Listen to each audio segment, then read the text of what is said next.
while it hasn't had the dramatic effect that's been seen in some countries like India and South America, South Africa has passed the Cyber Crimes and Cyber Security Bill. So just what can you share on social media and messenger apps, and what can get you into a lot of trouble? Let's find out from Lucian Pierce, Director at PPM Attorneys. He joins us from our Cape Town studio.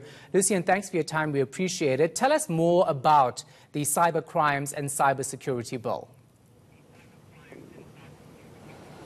Hi, Shahan. Thanks for having me on the show.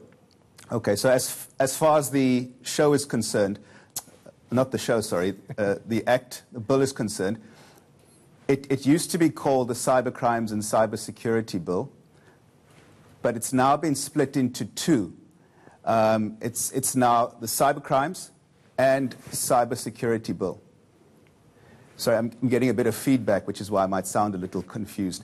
But as far as the Cybercrimes Bill is concerned, it's now focused on what we would call, some people would call it hate crimes, porn, revenge porn, and those sort of crimes.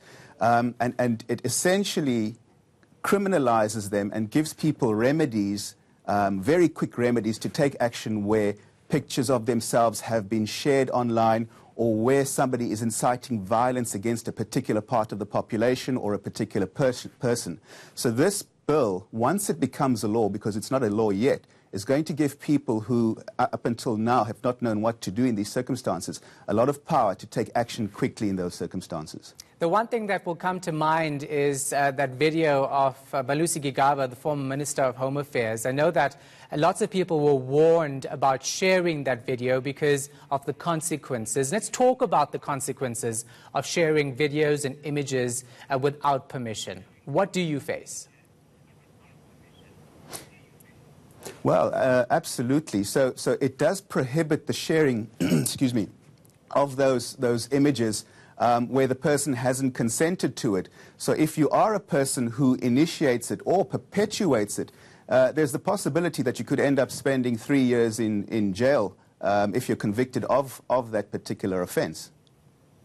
I mean, is it hype or is it actually enforceable? Are we going to see people behind bars for 3 years for such a crime?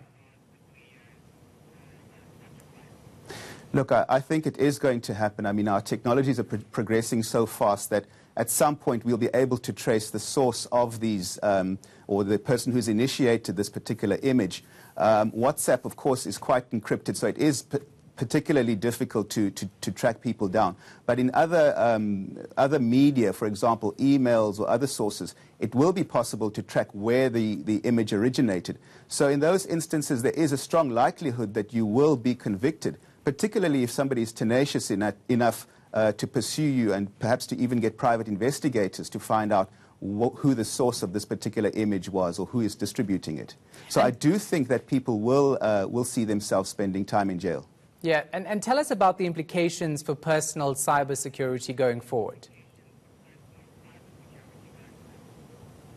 Well, as far as personal cybersecurity is concerned, are you talking about the bill itself and what it says, what our rights are? Yeah.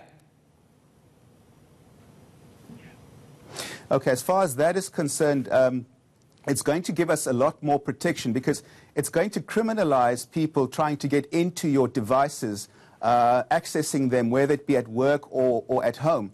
So simple unauthorized access to a phone, a computer, or some other type of device is going to be criminalized. So people won't be easily be able to just go into your phone or into your computer. If they do that, they're going to face some sort of penalty. All right, thank you so much for your time and your insight. We appreciate it. That was Lucian Pierce, Director at PPM Attorneys.